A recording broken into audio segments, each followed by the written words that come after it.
இதுதான் நம்ம pressure food changer பின். சில பேர் இத அடாப்டர் ஷாங்க்னு கூட சொல்லுவாங்க.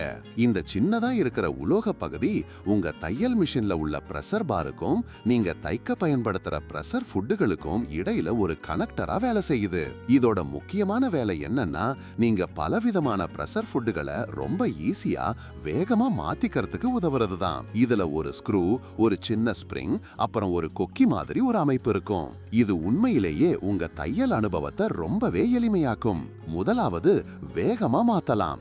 இதுதான் இதோட பெரிய பிளஸ் பாயிண்ட். பழைய தையல் மிஷின்ல எல்லாம் பிளஸர் ஃபுட்டை மாத்தணும்னா ஒவ்வொரு தடவையும் ஸ்க்ரூவை கழட்டி மாட்டி ரொம்ப கஷ்டப்படணும். ஆனா இந்த பின் இருந்தா பிரஷர் ஃபுட்ல இருக்கிற ஒரு கம்பிய இந்த பின்னோட கொக்கியில மாட்டிட்டு ஒரு சின்ன பட்டனை அமுக்கினா போதும், உடனே ஃபுட்டை மாத்திடலாம். இது உங்க நேரத்தை ரொம்பவே சேமிக்கும். அடுத்து, இது பலவிதமான பிரஷர் ஃபுட்டுகளை பயன்படுத்த உதவும். ஜிப்பர் தைக்கிற ஃபுட், ஓவர்லாக் ஃபுட், பொத்தான் பட்டை தைக்கிற ஃபுட்னு இப்படி பலவிதமான பிரஷர் ஃபுட்டுகளை உங்க மிஷின்ல ஈஸியா பயன்படுத்தலாம். அப்புறம் இது பிரஷர் ஃபுட்டை உறுதியா பிடிச்சுக்கும். துணியை தைக்கும் போது ஃபுட் அசையாம நிலையா இருக்க இது ரொம்ப உதவியா இருக்கும். அதனாலதான் தையலும் அழகா நேர்த்தியா விழும். இத கலட்டி சுத்தம் பண்றதும் தேவைப்பட்டா மாத்துறதும் ரொம்பவே ஈஸி. மொத்தத்துல இது உங்க தையல் வேலைய ரொம்பவே சுலபமாக்கும் ஒரு சின்ன ஹீரோ.